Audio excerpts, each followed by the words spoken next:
da de baja a un ladrón. Indique si la conducta del policía es típica, antijurídica y culpable. Justifique su respuesta analizando toda la pregunta. Entonces, lo primero que tenemos que entender es la pregunta y contestar primero si la conducta es típica. Segundo, si la conducta es antijurídica. Y tercero, si es culpable. ¿Quién me la responde?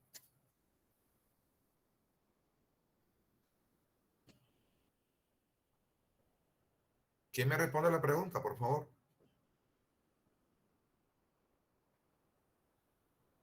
Profesor, yo. Dale. Bueno, es típica porque está tipificado en el Código Penal la eventualidad, ¿cierto? El que matare a otro tendrá una sanción de sí, es típica, perfecto. ¿Es antijurídica? No es antijurídica, porque Correcto. no lo hizo con la intención. Esa es la de No. Perdón. Primero tienes que definir la antijuridicidad. ¿Qué es la antijuridicidad? Sí, parece que me crucé los cables en las definiciones. La antijuridicidad es Cuando la conducta amenaza o vulnera un bien jurídicamente tutelado sin justa causa. Exacto. ¿Aquí hay justa causa? No hay justa causa. ¿Cómo que no? Perdón, el policía sí hay justa causa, porque el policía lo mató. El policía está actuando en el ejercicio de sus funciones. De sus funciones. La antijuridicidad tiene que ser sin justa causa. Exacto. El policía no es antijurídica. No, señor. ¿Y es culpable? No es culpable porque él no actúa a título de culpa, dolo o preterintención. Exactamente. Él no lo hizo. Fíjense que primero ustedes tienen que entender la pregunta. Si la conducta es típica, antijurídica y culpable. Entonces, lo primero que tengo que definir es qué es la tipicidad y decir si esa conducta está descrita por el legislador como delito. Sí está descrita. ¿Qué es la antijuridicidad? Definirla. Y entonces uno analiza la antijuridicidad y dice, sin justa causa. No. El policía actuó en el ejercicio de sus funciones. La conducta no es antijurídica. Y culpable, el policía no actuó a título de dolo, culpa o preterintención en ninguna de las formas, porque él actuó en el ejercicio de sus funciones como policía. Bien. Segunda pregunta. El presidente Duque indica, los servicios públicos a cargo del Estado son deficientes. Indique qué materia se ocupa de este asunto y por qué. ¿Quién me la contesta?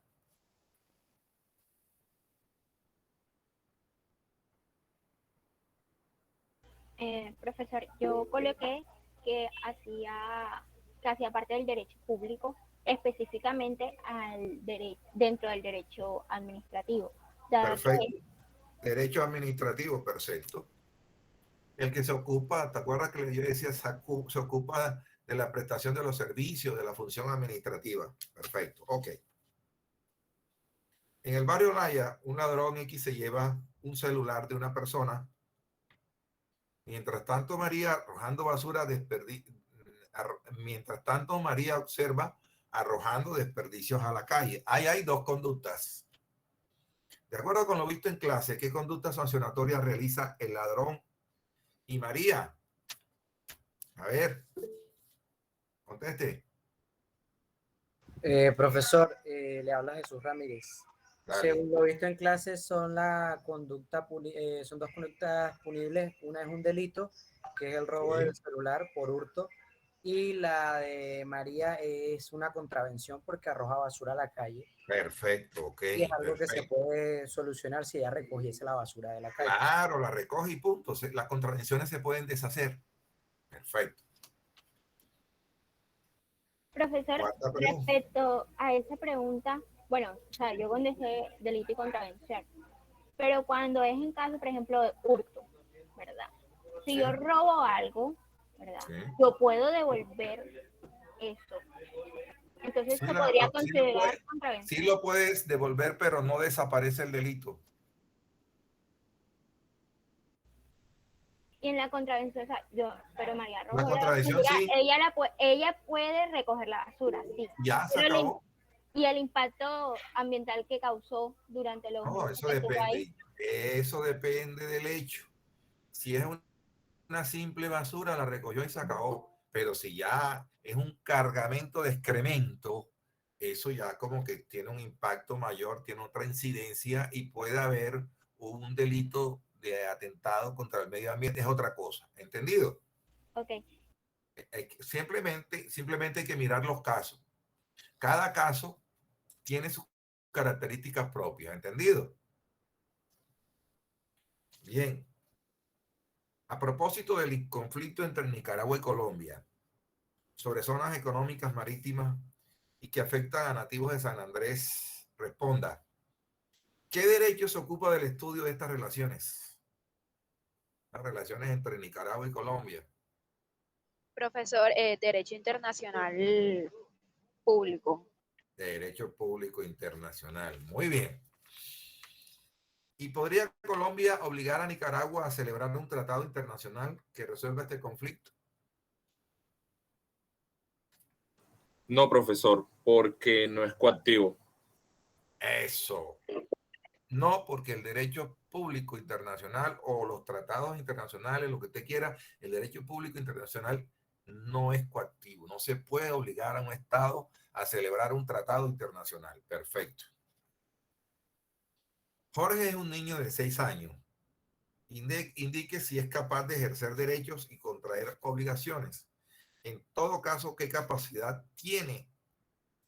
Justifique su respuesta. A ver, Yo, profesor, dígame. no tiene derecho para ejercer, no tiene derecho de ejercicio, tiene derecho de goce. No es capaz de ejercer derechos y contraer obligaciones. Por eso, O no es capaz de, exacto, no es capaz de ejercer. ejercerlos.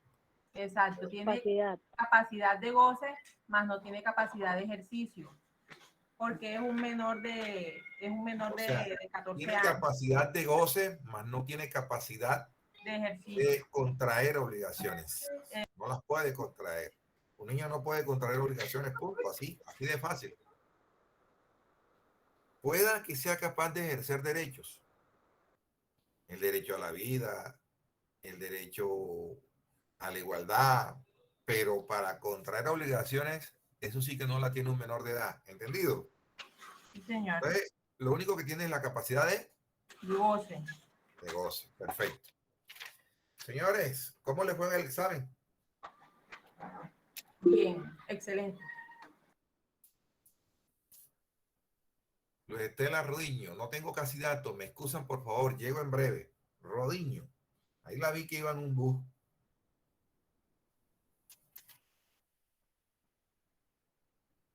Bueno,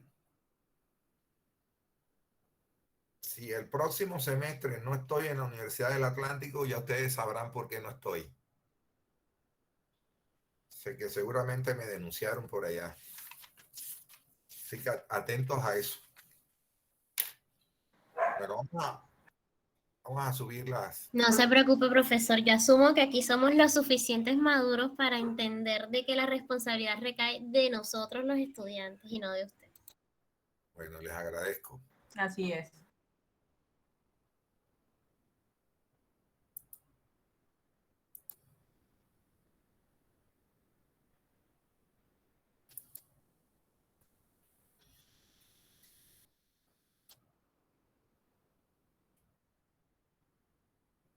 Bueno, vamos a mirar por dónde íbamos a retomar la clase. Concéntrense en la clase.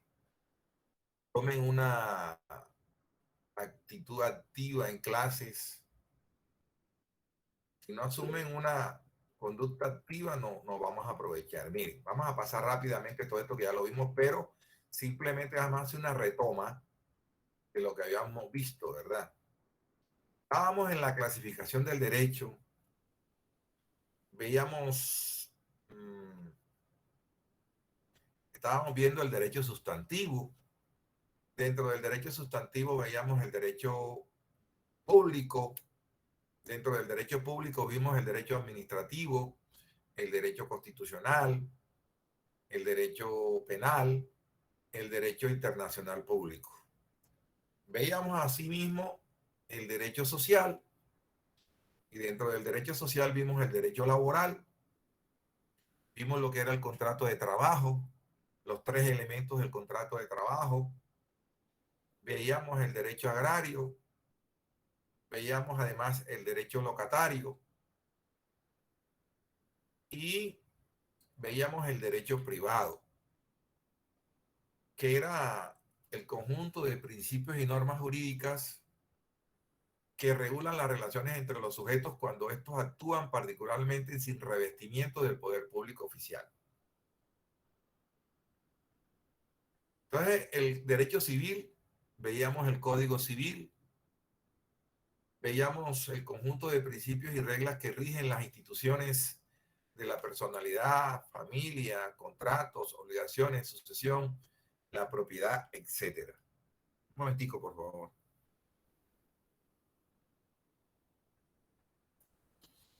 Bien, el Código Civil lo veíamos y veíamos entonces que el derecho civil hacía parte del derecho privado. Veíamos los conceptos de persona y personalidad y decíamos que la persona es una condición que otorga el ordenamiento jurídico y que la personalidad es la actitud para ejercer esos derechos. En otras palabras, la persona existe o no, en tanto que la personalidad se ejerce o no se ejerce. Veíamos esa diferencia, veíamos el concepto de persona natural como el individuo de la especie humana sin distingo de sexo, raza o condición. Veíamos la clasificación de las personas en naturales y jurídicas y decíamos que las personas jurídicas es una creación del legislador. Veíamos cuándo comienza la existencia legal de las personas natural.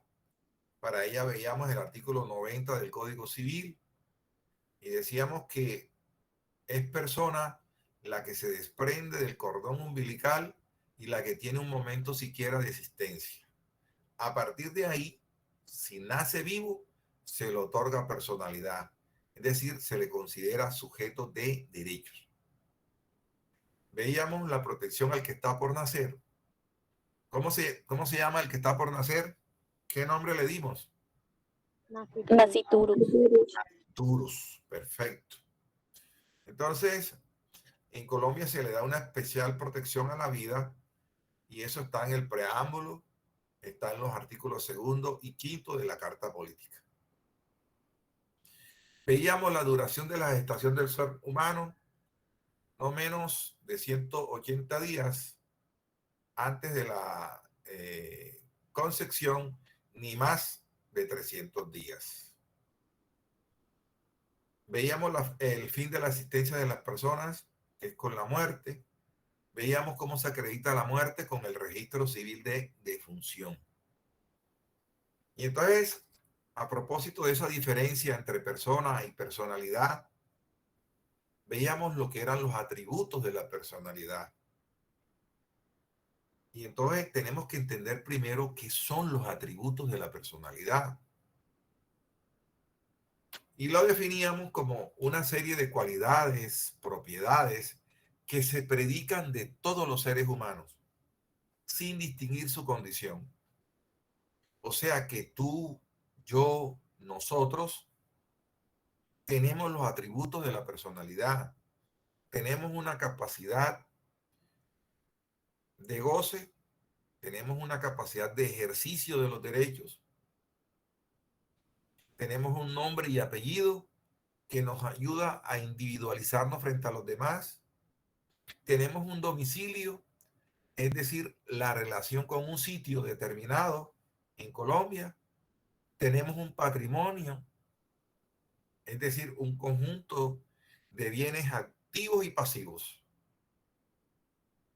Y allí hablábamos de los patrimonios autónomos y les decía que me investigaran qué eran los patrimonios autónomos, como ese conjunto de bienes que podían tener capacidad para ser parte en un proceso. Y hablábamos de la nacionalidad, de esa relación de una persona con una nación o con un estado.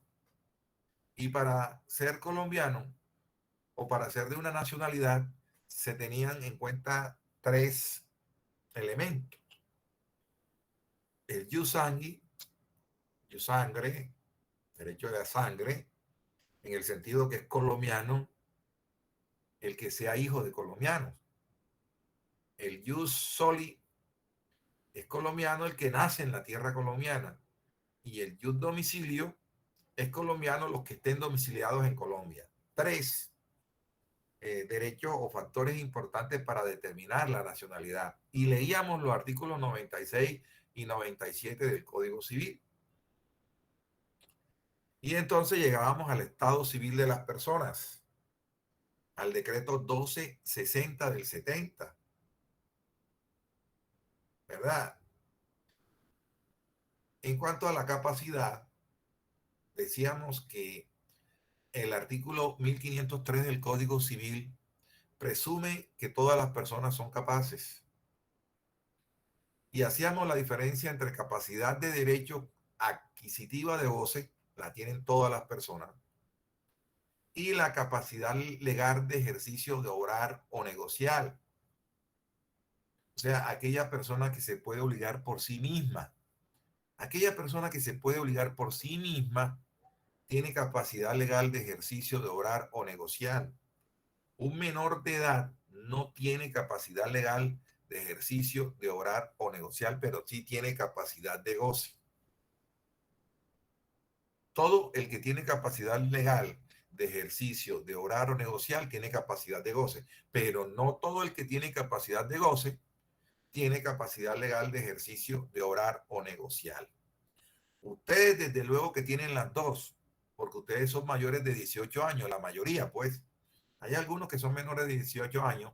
Ustedes tienen capacidad de derecho adquisitiva o de goce y también pueden contraer obligaciones, o sea, capacidad legal de ejercicio de obrar o negociar. El nombre y apellido ya lo veíamos. Del domicilio. Cuando vean procedimiento civil especial, o sea, cuando vean la actividad de juzgamiento, van a ver la importancia del domicilio. Y hay una regla general en la actividad de juzgamiento, una regla general. Y es que toda demanda contra una persona debe presentarse en el domicilio de esa persona, donde está asentada esa persona y donde tiene el ánimo de permanecer en ese lugar. ¿Qué quiere decir eso? Si una persona está domiciliada en Bogotá, regla general, tenemos que presentar la demanda contra esa persona en Bogotá. Si está domiciliada en Barranquilla, regla general, tenemos que presentar esa demanda en Barranquilla, donde está domiciliado el demandado. Entonces, por eso es importante el domicilio, que como lo veíamos en clase pasada, es la relación que tiene una persona con un sitio o lugar en Colombia y que lo identifica el ánimo de permanecer en ese lugar. El patrimonio, ya se los dije, es una universalidad jurídica formada por bienes activos y pasivos. Ya vamos a ver qué son los derechos reales y los derechos personales que hacen parte del patrimonio de una persona. Los derechos reales y personales. La nacionalidad, también ya la vimos. El estado civil de las personas. Fíjense que tú tienes un estado civil. Y entonces, ¿qué es el estado civil? Lo definíamos como conjunto de situaciones jurídicas que relacionan a cada persona con la familia de donde proviene o con la familia que ha formado. ¿De dónde vienes tú? ¿De dónde vengo yo? Pues de una familia matrimonial o de una familia extramatrimonial. De alguna de las dos vienes. ¿Y eso qué va a implicar? Que tú tienes un estado civil, tú tienes una categoría de soltera, casada, ¿Eres hijo matrimonial o eres hijo extramatrimonial? Entonces, todo eso tiene que ver entonces con el estado civil de las personas. Y hay un decreto muy importante que es el decreto 1260 del 70. Este que está viendo allí, ya si vamos con toda la calma del caso, el decreto 1260 del 70, en su artículo primero, vamos a leer, ¿lo leímos en la clase pasada o no?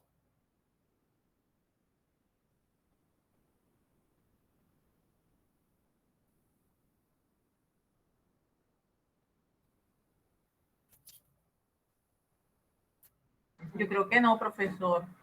Bueno, bien. Entonces, vamos a hablar del estado civil de las personas. Y es que toda persona tiene un estado civil. Tú eres varón, eres mujer, eres hijo matrimonial o extramatrimonial, eres mayor de Profesor, edad. disculpe, Sí, esa sí diga. la dimos. Esa parte Claro, sí la dimos. claro que sí la dimos. Yo me acuerdo que hasta me hicieron preguntas. Bueno, ¿eres mayor o menor de edad? El estado civil es uno e indivisible. ¿Qué quiere decir, hombre? Que tú no puedes ser casado y soltero a la vez. Tú no puedes ser mayor de edad y menor de edad a la vez. Es uno solo. Aunque pueden haber varios estados civiles en una persona. Puede haber simultaneidad, pero no estados civiles contrarios. El estado civil se encuentra fuera del comercio. Tú no puedes vender tu soltería.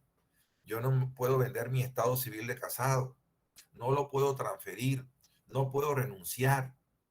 Es imprescriptible, es decir, que no se pierde ni se adquiere por el transcurso del tiempo.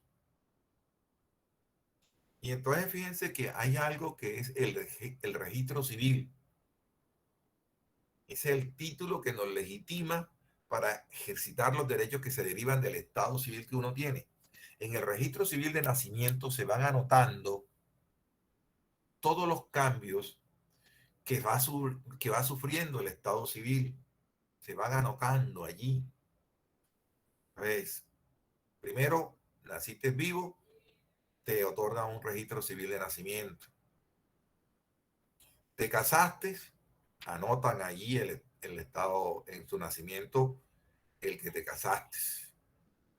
Si te separas o te liquidan la sociedad conyugal, todo eso se va inscribiendo en el estado civil de las personas y sobre todo en el registro civil de nacimiento.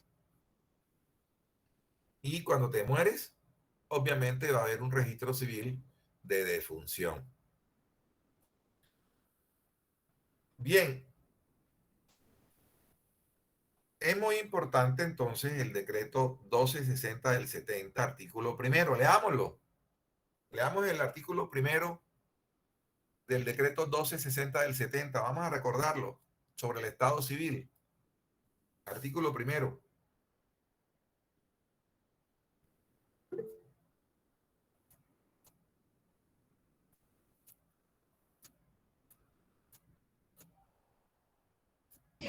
Bueno, el artículo primero dice, el estado civil de una persona es su situación jurídica en la familia y la sociedad, determina su capacidad para ejercer ciertos derechos y contraer ciertas obligaciones. Es indivisible, indisponible e imprescriptible y su asignación corresponde a la ley. Muy bien. Perfecto. Eso ustedes lo tienen que estar viendo en personas. ¿Ya vieron eso del estado civil, cierto? Porque me dijeron que sí. Sí, Sí, dígame. señor. Bueno, Señor.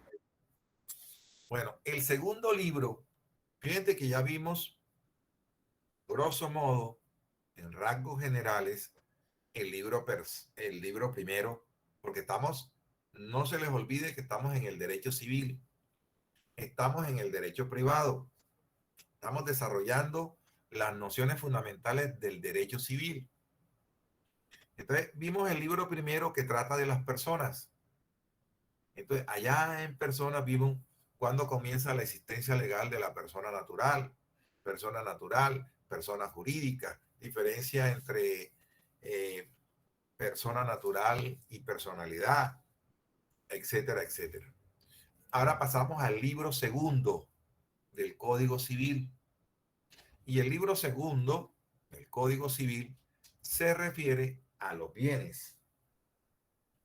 A los bienes y su dominio, es decir, cómo se adquieren esos bienes. ¿Qué es eso de la posesión? Use y goce de los bienes. Y esto creo que esta materia ustedes la van a ver en el segundo semestre, bienes. Y entonces allá van a ver los modos de adquirir los bienes, la propiedad, la tradición, etcétera, etcétera.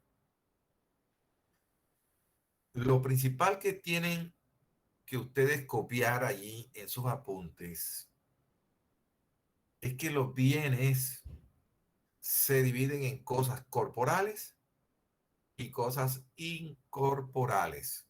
Repito, los bienes se clasifican en cosas corporales e incorporales. Las corporales son las que tienen un cuerpo, las que ocupan un lugar en el espacio.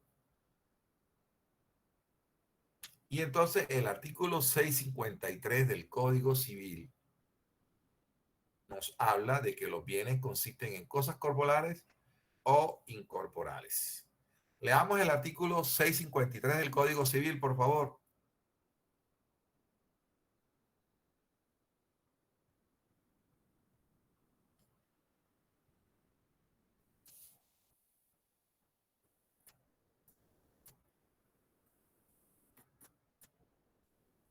Concepto de bienes. Profesor, ¿me escucha? Claro que sí. Ok. Concepto de bienes. Los bienes consisten en cosas corporales o incorporales.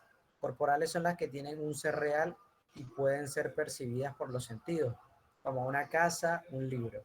Incorporales las que consisten en meros derechos, como los créditos y las servidumbres activas. Si yo le pregunto a ustedes qué clase de bienes son los derechos, ¿cuál sería la respuesta? Incorporales. Incorporales. No se les olvide a ustedes a partir desde ya que cuando se habla de derechos, el derecho a la propiedad, el derecho de usufructo, el derecho a la igualdad, el derecho de libertad, el derecho de locomoción. ¿Será que yo puedo agarrar en mis manos el derecho a la igualdad, el derecho a la propiedad? ¿Yo la puedo agarrar? ¿Tiene cuerpo? No, No tiene cuerpo. Los derechos no tienen cuerpo. Las cosas o bienes, muebles o inmuebles, sí tienen corporeidad, sí ocupan un lugar en el espacio, pero los meros derechos,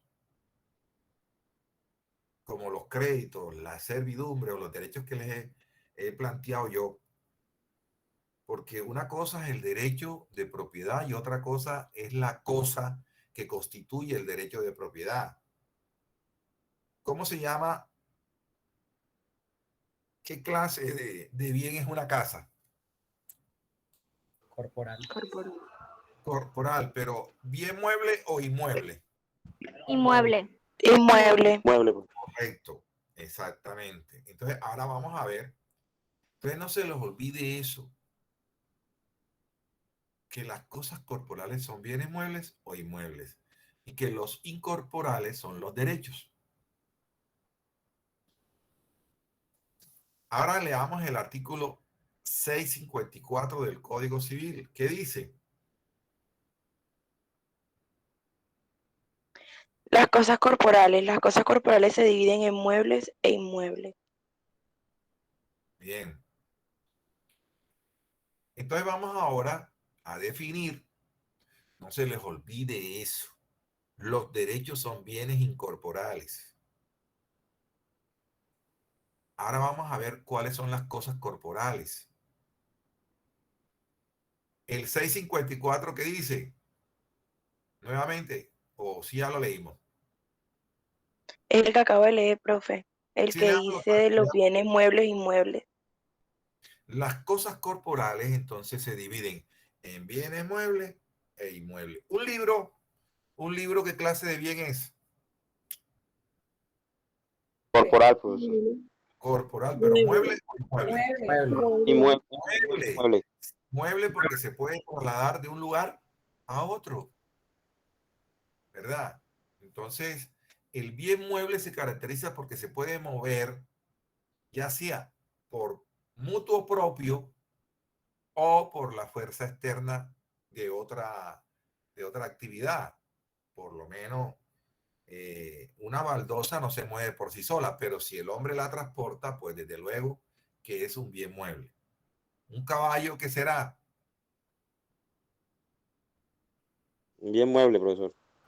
Y bien mueble que se mueve por actividad propia, ¿cierto? Bueno, Cierto. ahora leamos el artículo 655 del Código Civil.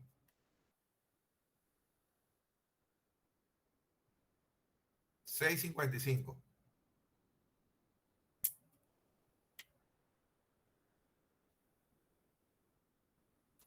Muebles. Muebles son los que se pueden transportar de un lugar a otro, sea moviéndose ellas a sí mismas como los animales, sea que solo se muevan por fuerza externa como las cosas inanimadas.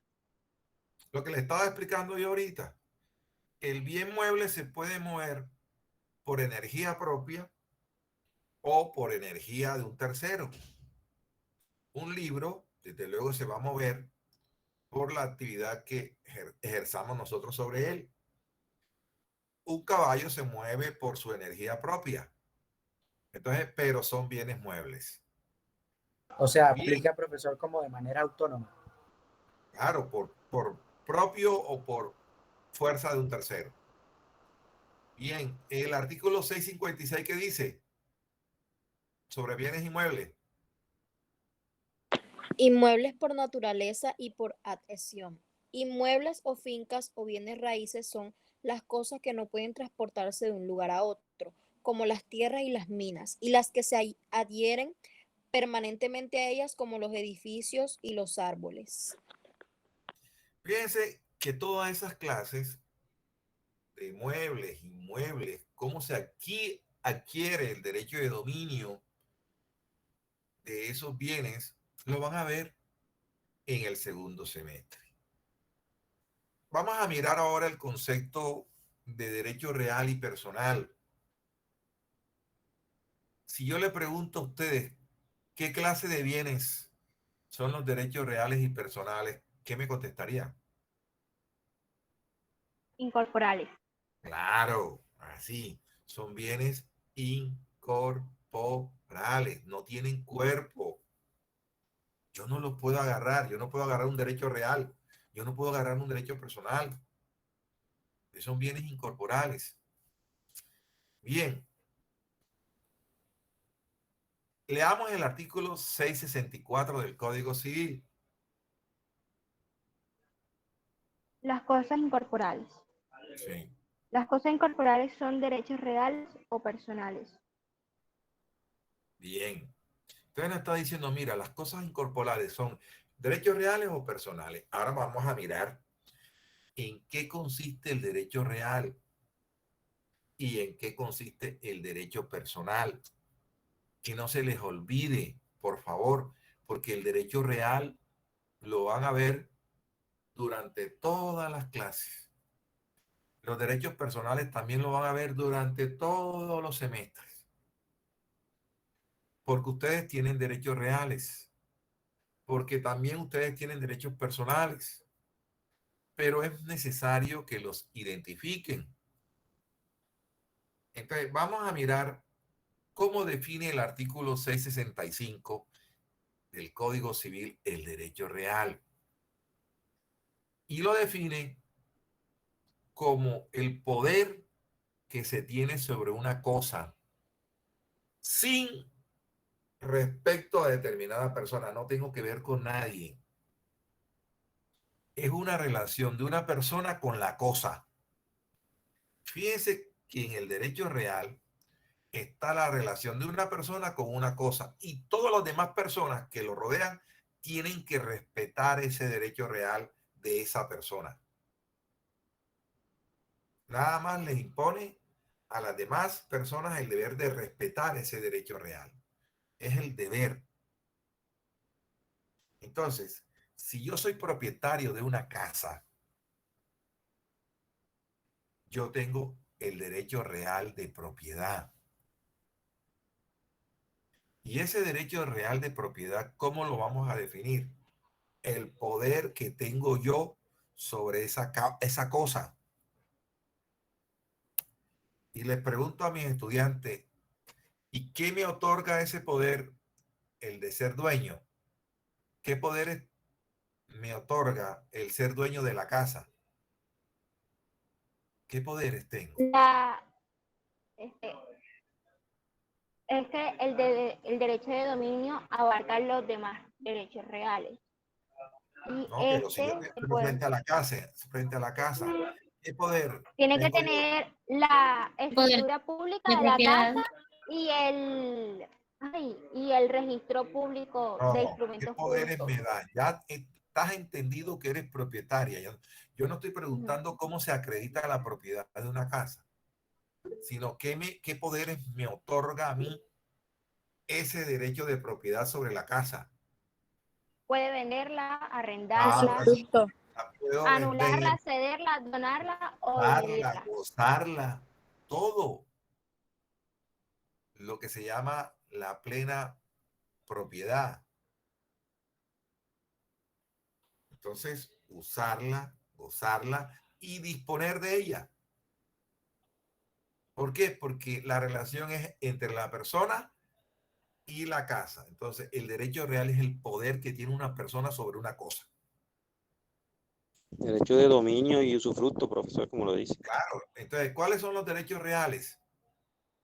El artículo 665 te lo va a decir. El de dominio es un derecho real.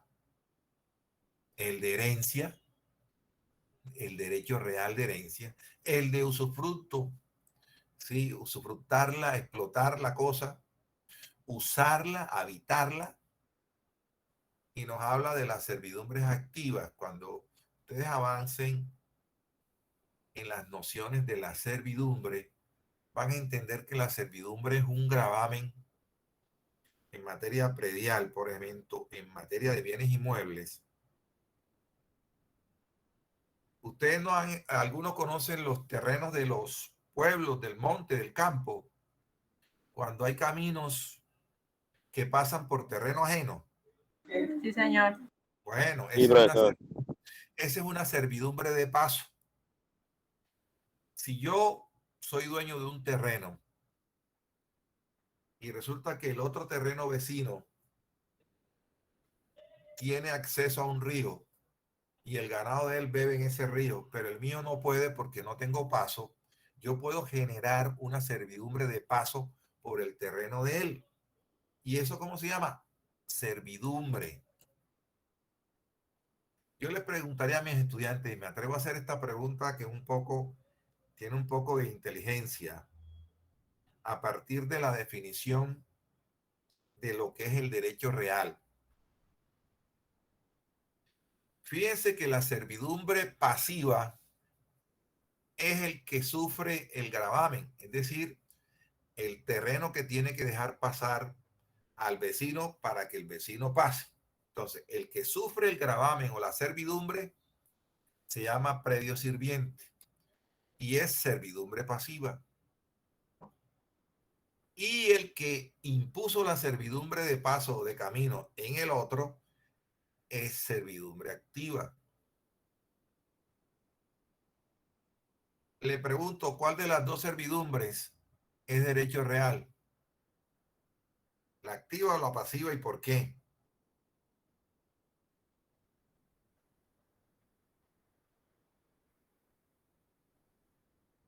El sirviente La del sirviente es el derecho real. O sea, el que es está de soportando. ambas. ¿Ah? podría ser no la dominante, porque el La sirviente dominante, la vendría siendo, servidumbre activa. Acuérdate que el derecho real es el poder que tú tienes o que ejerces sobre una cosa.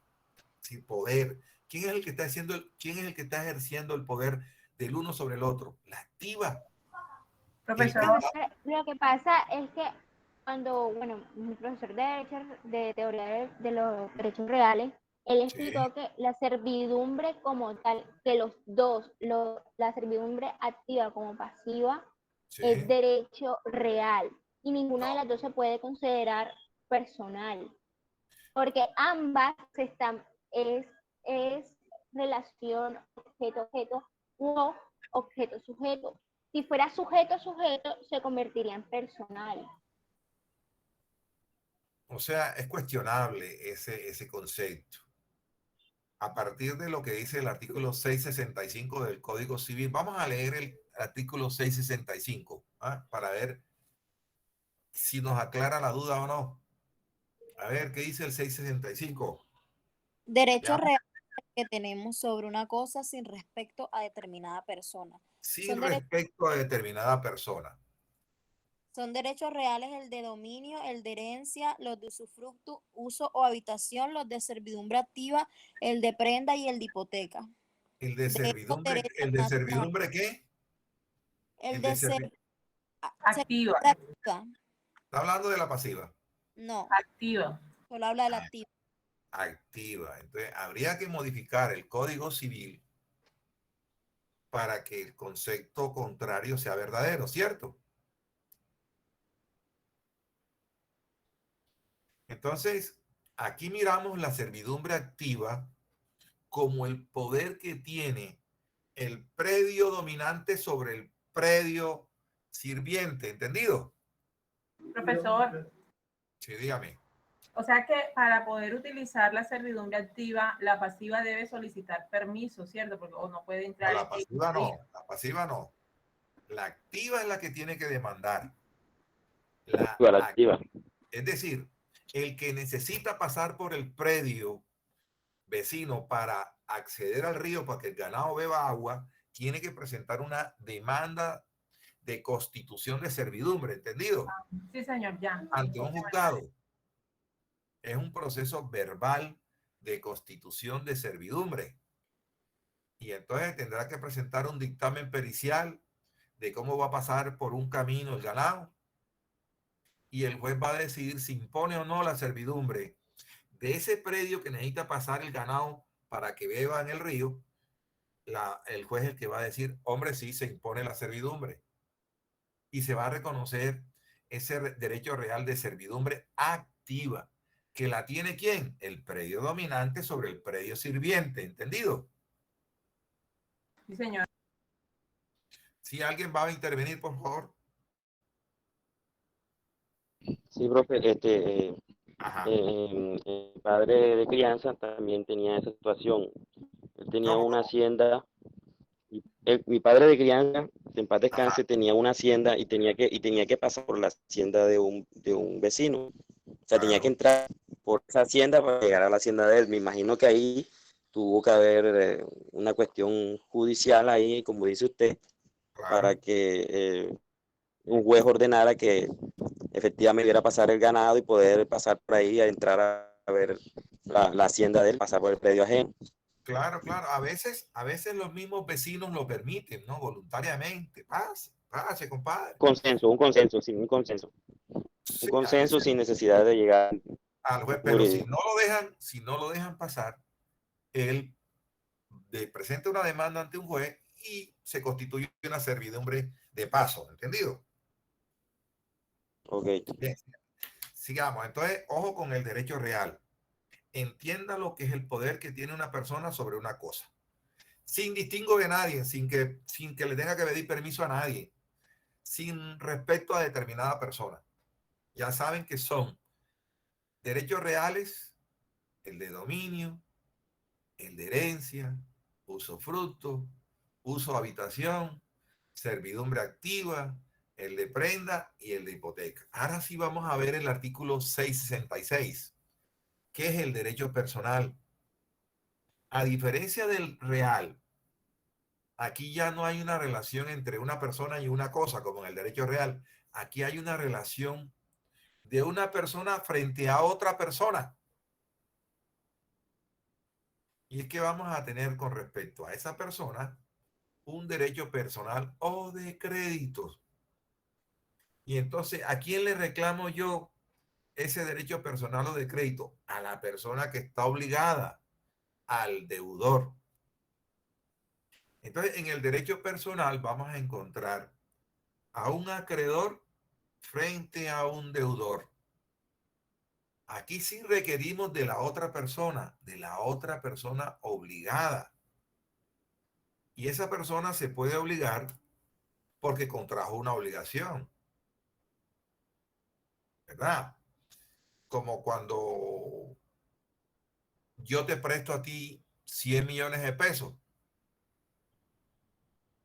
y tú me firmas una letra de cambio. Entonces yo tengo un derecho personal o de crédito. ¿Frente a quién? Frente a ti que eres deudor. Yo soy el acreedor. Entonces fíjense que para distinguir el derecho real del derecho personal, en el derecho real está la persona frente a la cosa. En el derecho personal está una persona frente a otra persona. Un acreedor frente a un deudor. Hay una relación, hay una obligación, ya sea adquirida por ese deudor, como en el préstamo, o porque la ley así lo determina. Por ejemplo, como cuál, las obligaciones alimentarias. El hecho de que tú, por ejemplo, seas hijo mío, ya por el solo hecho de ser hijo mío, tú seas hijo mío, ya hay un derecho personal allí que se generó en caso de que yo no cumpla con la obligación alimentaria.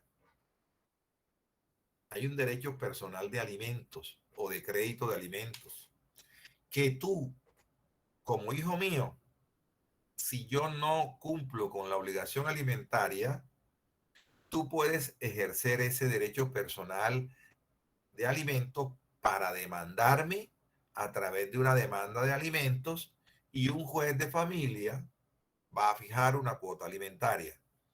Entonces, fíjate que esa obligación puede surgir o de un convenio entre los dos o por disposición de la ley, como en el caso de una obligación alimentaria. Por disposición de los dos, un préstamo, yo te presto a ti 50 millones, desde luego yo tengo un derecho personal de crédito, soy acreedor y tú eres el deudor. Leamos el artículo 666 del Código Civil, señores. ¿Qué dice? Derechos personales o créditos. Sí. Derechos personales o créditos son los que solo pueden reclamarse de ciertas personas que por un hecho suyo o la sola disposición de la ley han contraído las obligaciones correlativas, como el que tiene el prestamista contra su deudor por el dinero prestado, o el hijo contra el padre por alimentos. De estos derechos nacen las acciones personales. Perfecto. Entonces, está claro lo que es un derecho real y lo que es un derecho personal, señores estudiantes. Sí, señor. Bueno, ok. Y proseguimos. Aquí está un poco más explicado lo que es el derecho real y el derecho personal. Y entonces la doctrina ha dicho que el derecho personal es la facultad jurídica que tiene una persona denominada acreedor para exigir de otra denominada deudor el cumplimiento de una prestación que puede ser de dar, hacer o no hacer. Fíjense, hablando del derecho personal. Entonces, ¿a quiénes vamos, qué elementos vamos a encontrar en una obligación, en un derecho personal? Vamos a encontrar A, un deudor, B, un acreedor, una C, una prestación de dar, hacer o no hacer. Si yo te debo una plata, desde luego que tengo una obligación de dar. Si yo como arquitecto celebro contigo un contrato para hacerte una casa, voy a tener una obligación de hacer. Si yo celebro contigo un pacto exclusivo, soy cantante y celebro un pacto de exclusividad que nada más voy a contratar con una persona, desde luego que tengo frente a los demás una obligación de no hacer. Entonces, las prestaciones pueden ser de dar, hacer o no hacer. J.J. Gómez, un tratadista, definía el derecho real como el poder jurídico total o parcial sobre una cosa, con cargo de ser respetado por todos. Como les decía yo a ustedes, en el derecho real hay una relación de una persona con una cosa. Listo. Y todo el mundo tiene que respetar ese derecho real. Como dice J.J. Gómez, debe ser respetado por todos. O sea que en el derecho real se reconoce un poder inmediato que tiene esa persona sobre la cosa.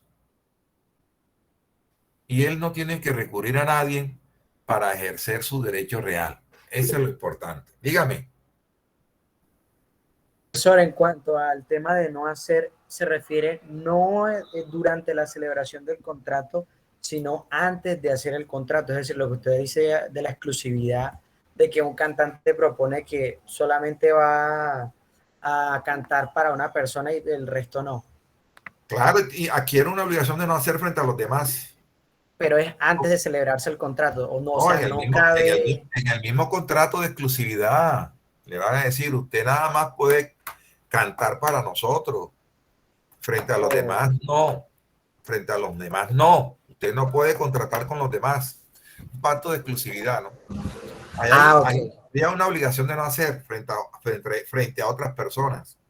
O se lo decía porque en la expresión de no hacer entendía que es cuando uno hace un contrato de un pago de un dinero y la persona no llega, o sea, llega la fecha y la persona no paga, o sea, no hace. No.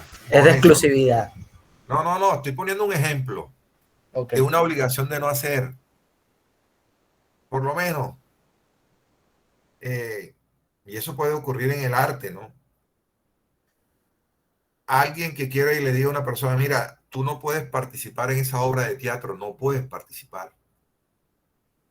Porque tú como actor tienes un pacto de exclusividad conmigo. Así que fírmame este contrato donde tú te obligas a no participar en esa obra de teatro. El no participar en una obra de teatro, ¿qué clase de obligación es? ¿De hacer o de no hacer? De no hacer. Correcto. Entonces, yo lo que le sí estoy dando es ejemplos de obligaciones de no hacer, que son muy difíciles encontrarlas. Ajá. O sea, profesor, que básicamente es como la prohibición que se coloca como condición a cumplirse el contrato. Es decir, por lo menos, yo te voy a hacer un préstamo, pero antes de hacerte el préstamo, yo tengo que firmar a ti que durante el pago del préstamo no puedes realizar ningún otro préstamo con ninguna otra entidad bancaria o cosas así. Podría ser, porque es difícil. Por lo menos, hay obligaciones que surgen de la ley, ya lo vimos. Hay derechos personales que surgen de la ley. Ustedes sí podrían levantar las paredillas de su casa hasta donde les dé las ganas. No. Claro que no. Entonces, ahí implícitamente hay una obligación de no hacer. De no hacer. Ahí podría una casa violentar la intimidad y poner una ventana hacia mi cuarto para verme constantemente. No. Entonces, hay cosas que la misma ley genera obligaciones de no hacer. Bien. El tercer libro del Código Civil lo vamos a abrir allá en el artículo 1008 del Código Civil. Entonces ya vimos el primer libro, que es Personas. Vimos el segundo libro, Bienes. Ojo con los derechos incorporales. ¿Cuáles son los derechos personales y derechos reales? Y ahora vamos a ver el tercer libro del Código Civil, que es la sucesión por causa de muerte. Al principio de las clases, yo les decía a ustedes que el derecho lo regulaba todo. El derecho regula desde que nacemos hasta que morimos. Cuando nacemos, si nacemos vivos, nos otorgan personalidad, nos consideran sujetos de derecho y nos otorgan un registro civil de nacimiento que nos legitima para el ejercicio de nuestros derechos y hacer efectivas las obligaciones que hubieren a favor nuestro.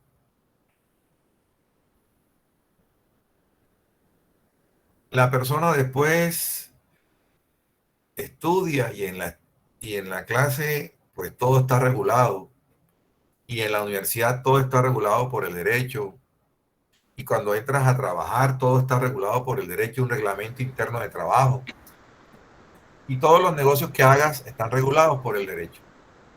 Y finalmente cuando mueres también es regulado por el derecho, y para eso está el libro tercero del Código Civil, que nos habla de cómo se van a repartir los bienes que tú dejas cuando mueres, de la sucesión por causa de muerte. Y entonces vamos a encontrar y nos vamos a acordar entonces del debate del nieto asesino. Vamos a ver que hay dos clases de sucesiones por causa de muerte. La sucesión por causa de muerte testada, es decir, hay un testamento.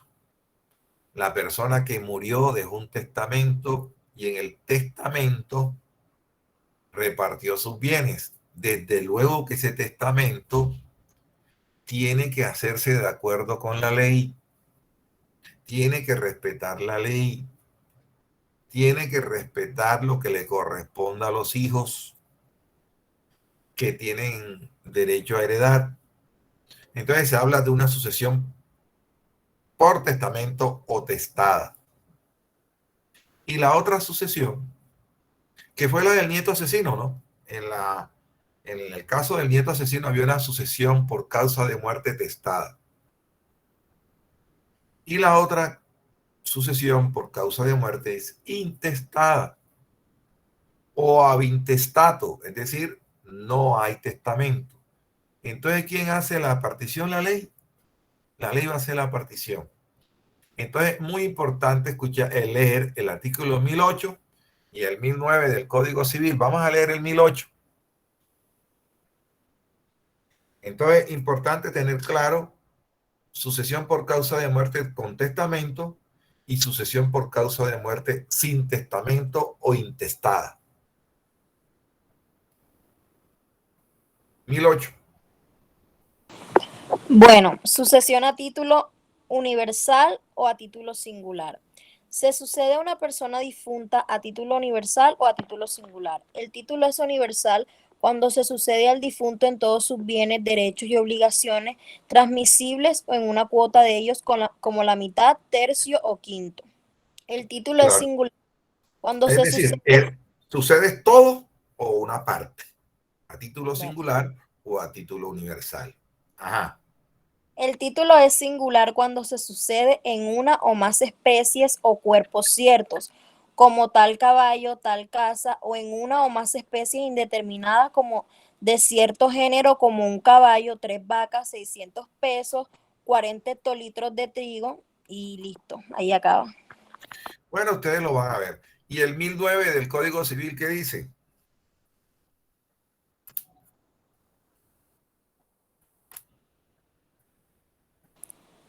Si se sucede en virtud de un testamento, la sucesión se llama testamentaria, y si en virtud de la ley intestada o ad intestato. La o al sucesión en los bienes intestato. de la sucesión en los bienes de una persona difunta puede ser de parte testamentaria y parte intestada. Simplemente es eso. Allá en séptimo semestre van a ver ustedes el proceso de sucesión por causa de muerte. Y allá en el proceso de sucesión van a encontrar una pequeña matriz en la sucesión. Y es qué se va a repartir, qué se va a repartir, qué bienes se van a repartir, entre quiénes y cómo se va a repartir. Esas tres fases, entre quiénes se va a repartir, entre quiénes, hombre, los herederos, regla general. ¿Qué se va a repartir? La herencia. ¿Y cómo se va a repartir? ¿Qué le corresponde a cada uno? Es una especie de liquidación de los bienes que dejó el difunto, el decuyus, el finado, en una sola palabra, en el muerto. Eso lo van a ver ustedes allá en séptimo semestre, y en décimo semestre creo que van a ver sucesión por causa de muerte. Todos estos artículos del Código Civil a partir del artículo 1008.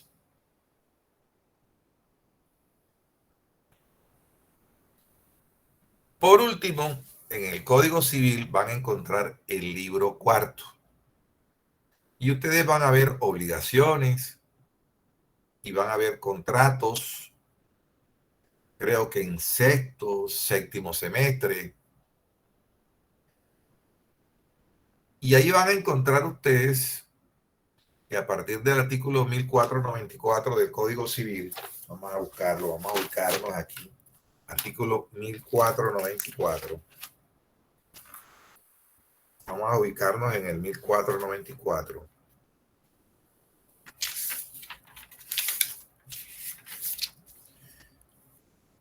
Van a encontrar ustedes de las obligaciones en general.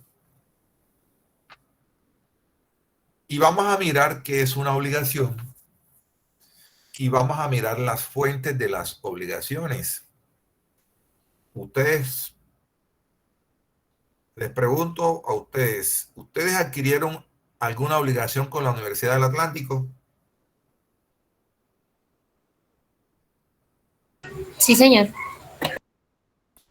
¿Cómo adquirieron esa obligación? A ver, ¿ustedes firmaron un contrato, firmaron una matrícula? Pues cuando se accede a todo el tema de matrículas, ahí estamos firmando un contrato. Así es. Y entonces ustedes están obligados a pagarle a la Universidad del Atlántico. Y si hicieron un préstamo con el ICETEX, por ejemplo, pues ustedes se obligan con el ICETEX. El ICETEX es el acreedor y ustedes son el deudor. Y ustedes adquieren una obligación. En el artículo 1494 del Código Civil vamos a encontrar las fuentes de las obligaciones, es decir, de dónde surgen las obligaciones. Entonces, lo primero que dice el artículo 1494 es que las obligaciones nacen ya del concurso real de las voluntades de dos o más personas, como los contratos. La primera fuente de las obligaciones, van escribiendo en sus apuntes, fuentes de las obligaciones. A, contratos. Y ustedes están celebrando todos los días un contrato. Cuando ustedes se montan en un bus, desde luego que están celebrando un contrato de transporte. ¿Y qué obligaciones adquieren ustedes cuando se montan en el bus, señores estudiantes? Pagar el pasaje. Pagar el pasaje. ¿Y la empresa transportadora a qué se obliga con ustedes? A transportar. A transportarlos a sano y salvo al puerto donde ustedes van a arribar o al sitio donde van a llegar. Y eso es un contrato de transporte. Luego, entonces, la primera fuente de las obligaciones, de donde surgen las obligaciones, son los contratos. El contrato de compraventa. En el contrato de compraventa, ¿a quiénes vamos a encontrar, señores? ¿Qué sujetos vamos a encontrar en una compraventa? El vendedor y el comprador. El vendedor y el comprador, exactamente. ¿A qué se obliga el vendedor? Póngale sentido común. El que vende, ¿a qué se obliga? Pagar. entregar un bien, un servicio. A entregar la cosa. ¿Y a qué se obliga el comprador? A pagarla. A Pagar pagar la cosa. el precio de la cosa. Perfecto. Entonces, fíjense cómo de un contrato se generan obligaciones, como lo dice el 1494, las fuentes de las obligaciones. B, ya de un hecho voluntario de la persona que se obliga, como en la aceptación de una herencia. Claro. Aceptar una herencia es adquirir obligaciones. Ojo con eso. Si vas a aceptar una herencia, o si hay una herencia que tiene más deudas que activos, mejor no la aceptes, porque si la aceptas, te obligas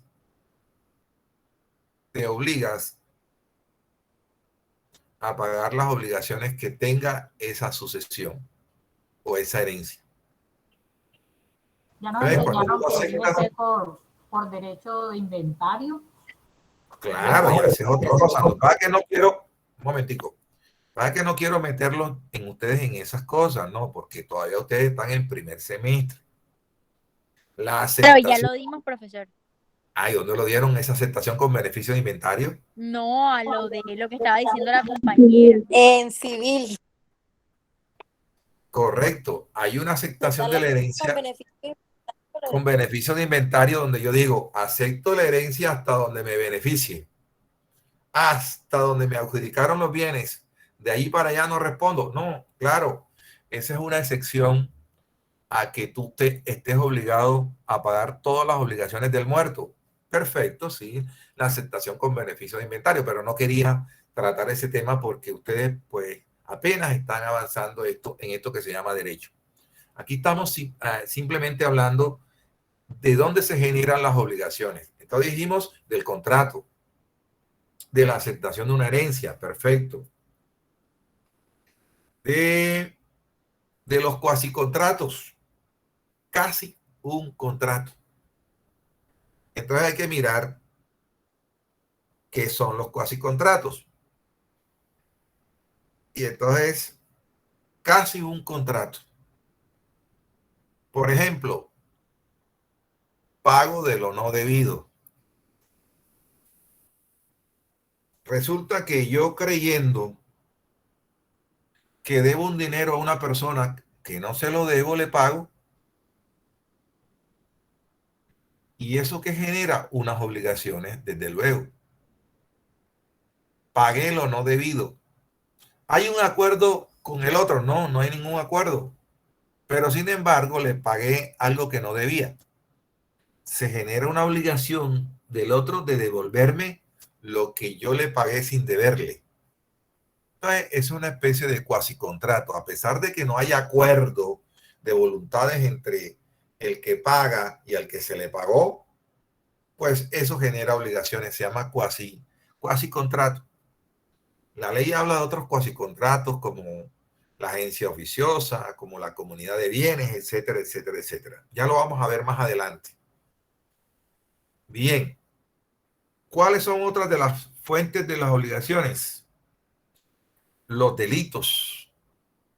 El cometer un delito es fuente de obligaciones. ¿Por qué? Porque tú, si cometes un delito de lesiones personales, estás obligada a indemnizar a la otra persona. Es una fuente de obligaciones el delito. Y también se habla aquí de por disposición de la ley. la ley también genera o es fuente de obligaciones.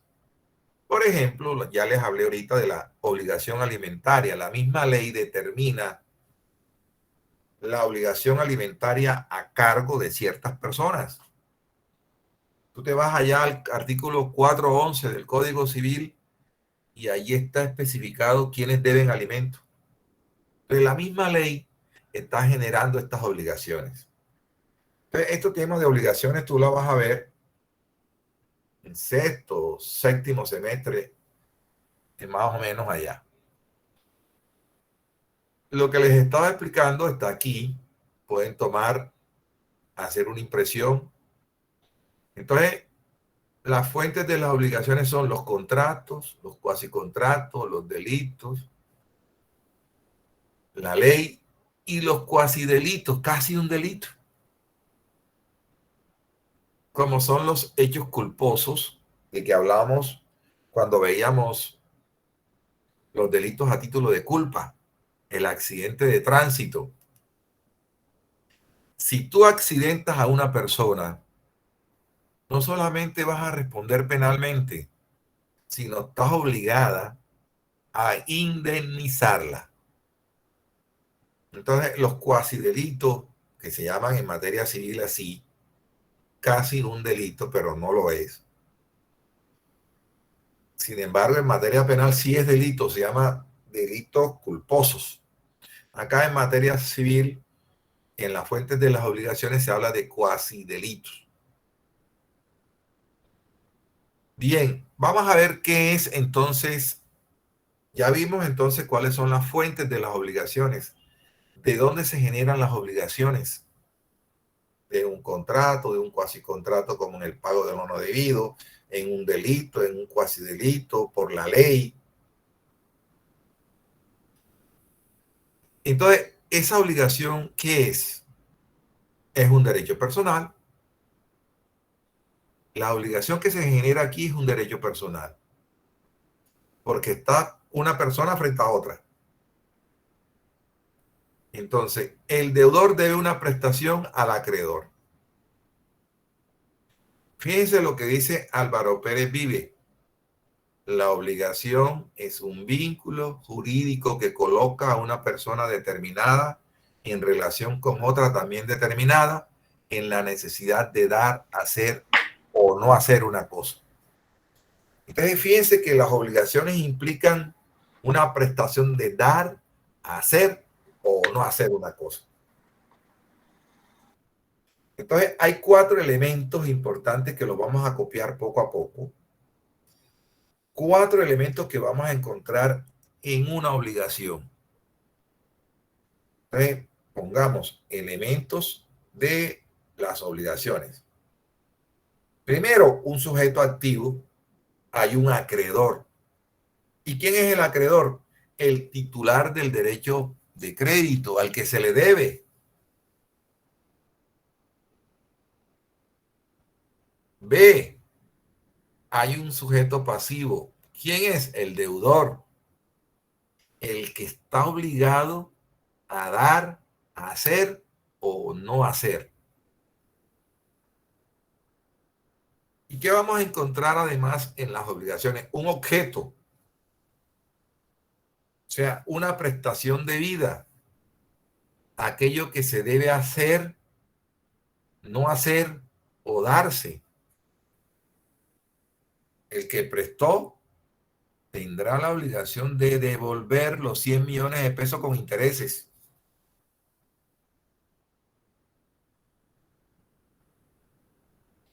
Y hay un vínculo jurídico, es decir, entre ellos hay un vínculo jurídico, una relación entre deudor y acreedor, en virtud del cual el deudor se somete a la prestación de dar, hacer o no hacer. ¿Entendido? ¿Me escucharon? Sí, señor. De todas maneras, esto a grosso modo lo estamos viendo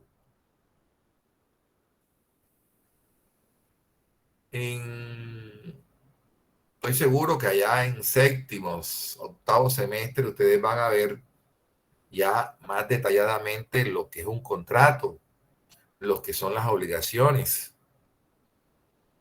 Aquí estamos haciendo un sobrevuelo porque esto se llama introducción al derecho. Vamos a hacer un break de 20 minutos, señores estudiantes, ¿oyeron? Sí, señor. Bueno, ahí nos encontramos en 20 minutos. Gracias a todos.